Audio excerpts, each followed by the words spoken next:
Super સિક્સમાં આગળ વાત કરીએ ચાંદીપુરમ વાયરસની। વરસાદી વાતાવરણ છે, મચ્છરનો ઉપદ્રવ છે અને આ વાતાવરણ ફેલાવી રહ્યો છે જીવલેણ એવી ચાંદીપુરમ રોગ। આ રોગે 5 બાળકોના જીવ લઈ લીધા છે અને હજુ પણ અનેક બાળકો વાયરલની ઝપેટમાં છે। ચિંતા વધારતા આ રોગને લઈને હવે સરકાર પણ સતર્ક છે। સાબરકાંઠા અને અરવલ્લી જિલ્લામાં ચાંદીપુરમ રોગથી હાહાકાર મચ્યો છે। દરેક પરિવારમાં છુપો ભય છે। દરેક બાળકના માતા પિતા ડરી રહ્યા છે, કારણ કે ચાંદીપુરમે અત્યાર સુધી 5 બાળકોનો ભોગ લીધો છે। હજુ 3 બાળકો સારવાર હેઠળ છે અને એક બાળકની હાલત ખૂબ જ ગંભીર છે। ખાનગી તબીબો પાસે જતા દર્દીઓમાં પણ આ રોગના લક્ષણો હોય તો સિવિલનો સંપર્ક કરવાના આદેશ અપાયા છે। હાલમાં આ અંતર્ગત આપણે ગુજરાત સરકાર દ્વારા પણ સ્ટેટ લેવલથી આનું મોનિટરિંગ કરવામાં આવી રહ્યું છે। બીજું, સાબરકાંઠા અરવલ્લીમાં કેસ વધારે હોવાથી પ્રાઇવેટ પ્રેક્ટિશનર્સને પણ એ પ્રકારની જાણ કરવામાં આવી છે કે આ પ્રકારના સિમ્ટમ્સ ધરાવતા કોઈપણ દર્દીઓ એમને અહીંયા આગળ મોકલવામાં આવી રહ્યા છે। વધુમાં અત્રેની હોસ્પિટલ ખાતે મેડિકલ કોલેજ હોવાથી અહીંયા આગળ પણ પીડિયાટ્રિકની અમારી ટીમ તૈનાત છે અને આ કેસને કેવી રીતે એનું ટેકલ કરવું એના માટે પણ એ સજ્જ ટીમ છે।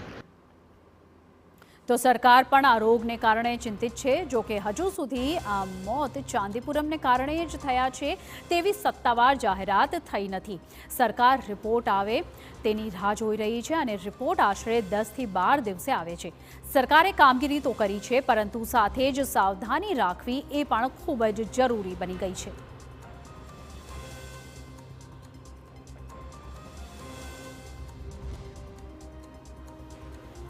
તો સૌપ્રથમ નજર કરીએ કે આખરે આ ચાંદીપુરમના લક્ષણો શું છે। અલગ અલગ લક્ષણોના કારણે આ રોગ થતો હોય છે, જેમાં સૌથી પહેલું મુખ્ય કારણ છે વધુ તીવ્રતાનો તાવ આવવો। તો ચાંદીપુરમ વાયરસના આ લક્ષણો છે, સાથે જ ઝાડા અને ઉલટી થવા એ પણ એક તમામ મુખ્ય લક્ષણોમાંનું એક છે। સાથે જ માથાનો દુખાવો થવો એ પણ તો આ મુખ્ય કારણો છે અને લક્ષણો છે જેના કારણે આ વાયરસ થયો હોય। અને સૌથી મહત્વની વાત કે ખેંચ આવી એ પણ એક વોર્નિંગ છે કે આ વાયરસનું ઇફેક્ટ હોઈ શકે છે। તો તમામ જ્યારે પણ આ લક્ષણો દેખાય તો તમામ લોકોએ સાવચેતી રાખવાની જરૂર છે અને ડૉક્ટરની સલાહ લેવાની જરૂર છે। 7 દર્દીઓ સારવાર હેઠળ છે। હાલમાં રાજ્યમાં આ રોગના કારણે મૃત્યુ થયા કે કેમ એ કહેવું જરા વહેલું કહેવાશે, પરંતુ પીડિયાટ્રિશિયનો માની રહ્યા છે કે આ લક્ષણો પ્રમાણે આ રોગ હોઈ શકે। આ વાયરસની ચકાસણી માટે આપણે નમૂનાઓને પૂના ખાતે મોકલ્યા છે। એનું પરિણામ આવેથી આપણને ખબર પડશે કે આ જે રોગ છે ચાંદીપુરમ છે કે બીજું। તો ચાંદીપુરમ રોગ 9 મહિનાના બાળકથી 15 વર્ષ સુધીના બાળકોમાં ખાસ ફેલાય છે અને તેનું મુખ્ય કારણ માખી અને મચ્છર છે। બાળક કોમામાં પણ જઈ શકે છે અને મોત પણ થઈ શકે છે। જો કે આ ચેપી રોગ નથી તેવો સરકારનો દાવો છે। ત્યારે એ સમજી લઈએ કે ચાંદીપુરમ ફેલાવાના કારણો કયા છે, જેથી તેને દૂર કરી શકાય।